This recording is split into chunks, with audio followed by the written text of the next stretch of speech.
Buckle up for a road trip on the world's highest paved road, the Karakoram Highway, where within one day your surroundings could go from this to this. Join us as we explore major towns, see epic scenery, animals. Stop it!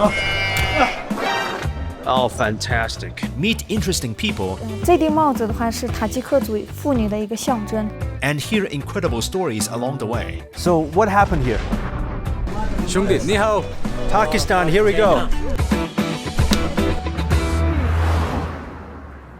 But where is the Karakoram Highway?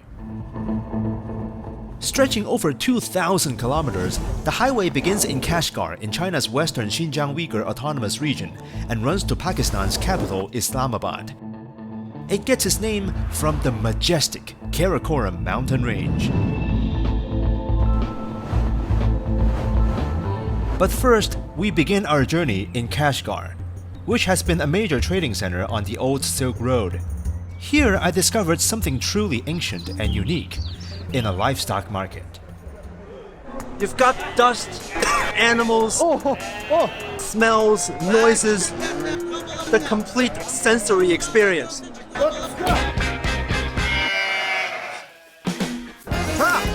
For tourists like me, it's all a bit overwhelming seeing many things for the first time in my life. These guys are checking whether she's pregnant. If she is, she'll sell for a different price. This is what I was talking about. Look at these macho handshakes. They are so strong that they're almost like slaps. This is an old business ritual. So when you shake on it, there's a finality to it. It's a done deal. That's it. You don't walk back on it. Adult sheep go on the scales for measure, but this trader told me that smaller ones don't. Experienced buyers feel out their weight by just hoisting them up. 那我能抱一只小羊吗？可以啊。可以啊。好了，的。OK， 谢谢。好。Come on, little fella. Whoa! That's a heavy one. 它多少钱啊？700块钱。All right, little guy, what do you think? I couldn't help but wonder that though much has changed over the centuries, this kind of Silk Road dynamism was something that Marco Polo himself had seen in the 1200s when he visited Kashgar. If he did, he might just have the same afterthought as I. I'm gonna smell lovely after this. It's 8:30 in the morning. The sun's coming up over Kashgar. It's road trip day. Although I still smelled like animals, but I was excited to finally go on the legendary Karakoram Highway. We're driving on a winding path up the mountains. One thing you definitely won't miss on this trip is the breathtaking scenery. As a result, tourist spots have sprung up along the highway. Today, few would consider a trip on the Karakoram Highway to be anything dangerous. But the same couldn't be said about its initial construction back in the 1960s. The mountainous land crossing of China's western borders was considered one of the most forbidding sections of the ancient Silk Road. The Karakoram Range boasts 15 mountains that tower over 7,500 meters. It was in such a treacherous environment that over 20,000 workers from China and Pakistan began building the highway. Lacking significant machinery and equipment, the work took about 10 years to complete. We reached the midpoint of Kashgar. After spending a night in the hotel, we explored this last Chinese county along the highway before crossing over to Pakistan. Look, there over the mountains is the country of Tajikistan, and there is Afghanistan, and over in that direction is Pakistan. This is a Silk Road outpost in China near the western border. Its role in connecting the east and west has left behind a rich history. This site dates back to an estimated 2,200 years ago. Much of the area has been completely destroyed over time. But in the middle lies the ruins of the inner city. In the old city, there are remains of temples and houses. This was a proper metropolis back in the day, the center of a glorious kingdom on the ancient Silk Road. You know what also makes this place legendary? The fact that it was able to thrive even under a particularly harsh climate of this region. There must have been a reason. 那这个地方跟丝绸之路有什么渊源呢？这个是塔什克干石头城市，就是那个地理自然环境创造了，就是很多那个商人的那个丝绸之路的那个需求。比如说，它水丰富，草丰富，路虽然就是特别危险，特别艰苦。But enough about history. Let's look at the present.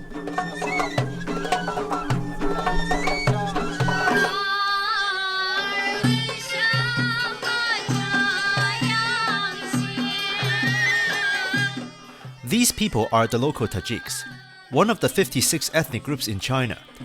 Over 40,000 of them live in Kashgar, and they have their own very distinct cultural customs. So what is the ethnic Tajik style? I'm talking to a local to find out. 首先，你先介绍一下自己吧。我叫阿里马热加美美琪，我是土生土长的塔吉克族。那我们现在在一家塔吉克民宿里面啊，请你为我介绍一下。好嘞，这个的话就是塔吉克族有一个独有的古老的一个体育项目，叫牦牛叼养。我们是牦牛叼养。就在牦牛的背上。对，它主要是体现了男人的胆量哦。所以赢的那一方就会得到女生的欢心，这样。应该会吧。应该会吧。赢得爱情。这个话就是结婚这一天，像我们的话，新娘她是要穿一身的红色衣服，然后新郎的话，他戴这个传统的帽子，土马克帽，很有仪式感的。行，那我们再往里头看看。哇，有一个天窗。对，塔吉克传统房子它就有一个天窗。以前这个我们的先民他比较有智慧吧，大概就是确定太阳照在炕上的位置，确定时间，然后再就是做一些生活方面的一些准备，就是我们该做饭了。啊。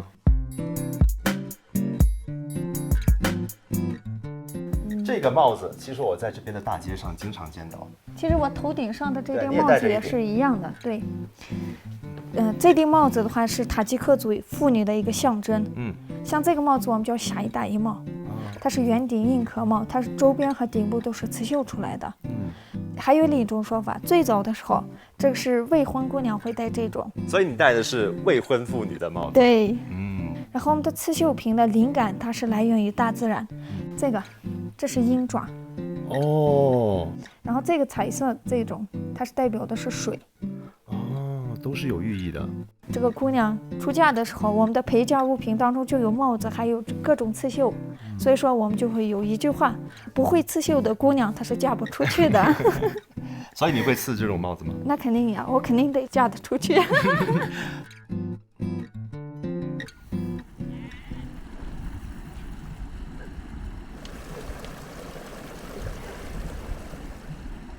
After that fun conversation, we went out to the rural area of Kashgar.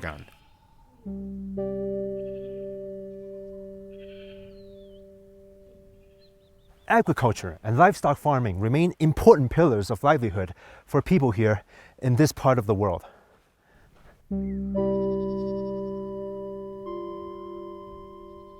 Life is slow here for this family of 4. These are a local breed called the Fat Tail. Why the name? Well, I'll let the graphics speak for itself. They are well adapted to the harsh environment here and provide quality meat and grease. This is Tajik.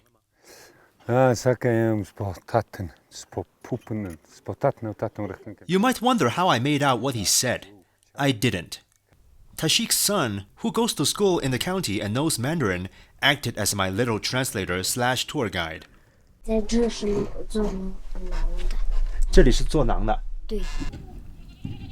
The family makes about $8,000 a year. About 75% comes from livestock sales, and the rest from government subsidies. Tajik's wife, Bikak, invited me into their tent for a cup of tea. خوش اومدی.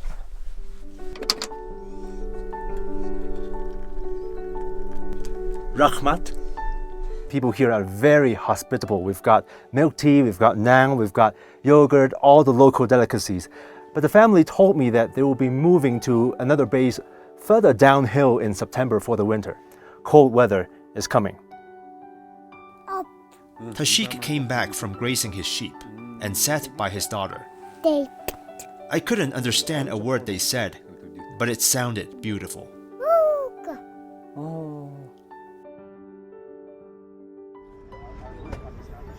After spending some time in Kashgar, I was ready to cross into Pakistan. Through the highest point of the Karakoram Highway, the Xinjiang Pass, at over 4,700 meters above sea level. To get there, we needed to take a cross-country bus in Kashgar. These Pakistani businessmen are also buying bus tickets.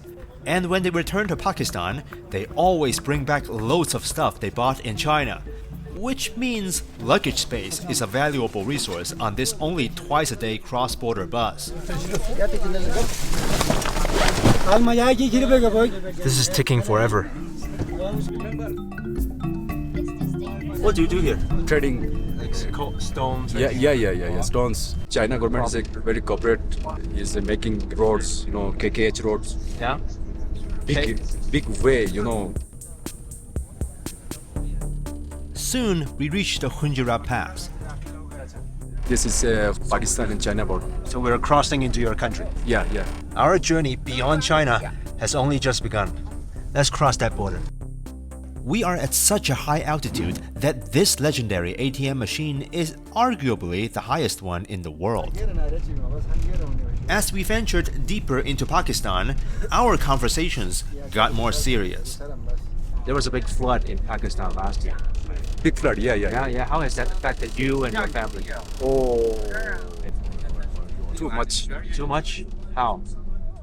Load shedding, every year, every month, every day. Pakistan has a chronic electricity deficit.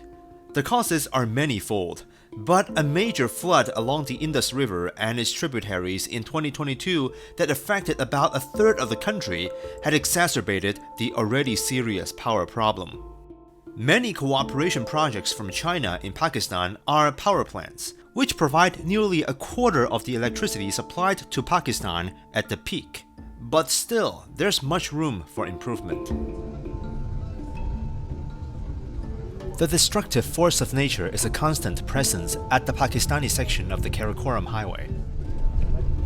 These tunnels are constructed to resist random falling rocks from higher up, says the highway's builder. 就是不能避的，我们就修一些隧道、一些明洞。如果能避开的，另外的话我就避开，就可能就是说把这个线就改到这边，就远离这些有那个崩塌的这些地方。 Pakistan immigration. Sust. We reach Sust.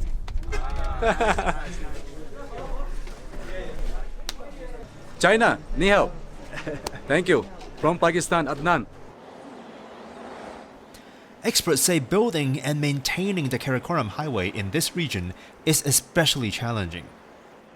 North Pakistan is where three of the world's greatest mountain ranges meet: the Karakoram, the Hindu Kush, and the Himalayas. These mountains present great grandeur, but they also signal a somewhat ominous fact. This is a geologically active area. For example, as we continue deeper into Pakistan, we reach the Adabad Lake. It looks absolutely beautiful, but it wasn't here before 2010. We talked to Yusuf, a local. 1月4号爬下来的，下面那个村子的有19个人去世了。我们那个湖那个水都是堵了，堵了以后，那个我们的喀拉昆仑路都是淹了。塌了以后，这个堰塞湖26公里长，深度的话也大概100多米那个样子深。路没有了以后，那我们的人找了这种那个船，木船里面来回。 At first, the Chinese construction company commissioned for the highway waited for the water to subside, but that didn't happen. So they went back to the drawing board and redesigned the route. But that meant painstakingly drilling through mountain bodies along the lake.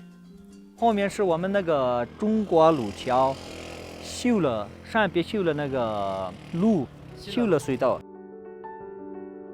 Yusuf said the locals had managed to make the most of an otherwise tragic situation. 以前在这啥都没有了，现在有你们看这个修了那个这么多那个新开的酒店，那在这旅游的人多了以后，当地的人有机会赚钱的。下面就这么多船，可以入出去。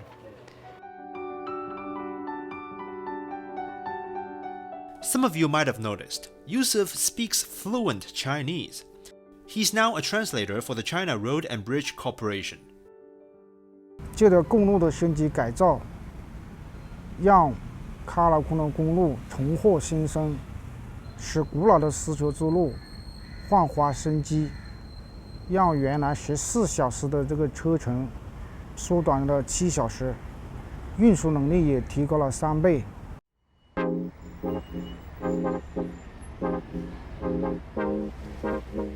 So we've arrived in Islamabad, the capital of Pakistan, at the end of the Karakoram Highway. With what I learned along the way in mind, I talked to the local team of CBRC. 喀拉昆仑公路，大家又称为它中巴友谊公路，它是中巴友谊的象征。 Pakistan, here we go. Since 2015, CBRC had started building a 118-kilometer second phase of the Karakoram Highway in Pakistan. 在2020年7年，使项目全线建成通车。 Engineer Xiao Xiongjie discussed his previous experiences working near the Kunjurat Pass. 喀拉昆仑公路是挂在崇山重岭中的一根丝绸。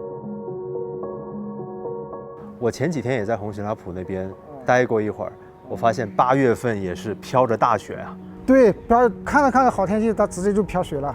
现在记忆特别深刻的就是我们那个营地，应该是有一个1吨重左右的石头吧，直接从这个山可能有300-400米的这个山上直接滚下来，砸到我们那个活动板块上，它直接是切一下，就是说是我们切豆腐一样，那个差好没住人。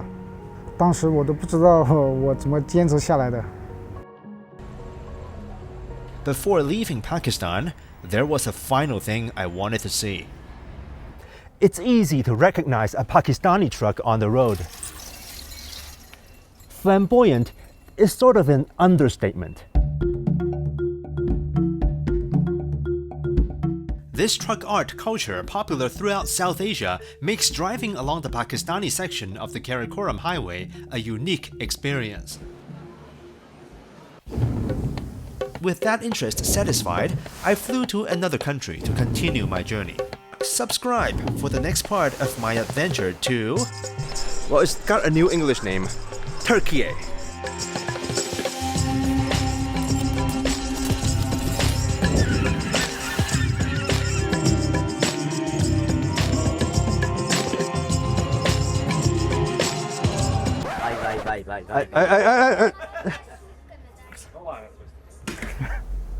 I am standing on the Bosphorus River in Istanbul, Turkey.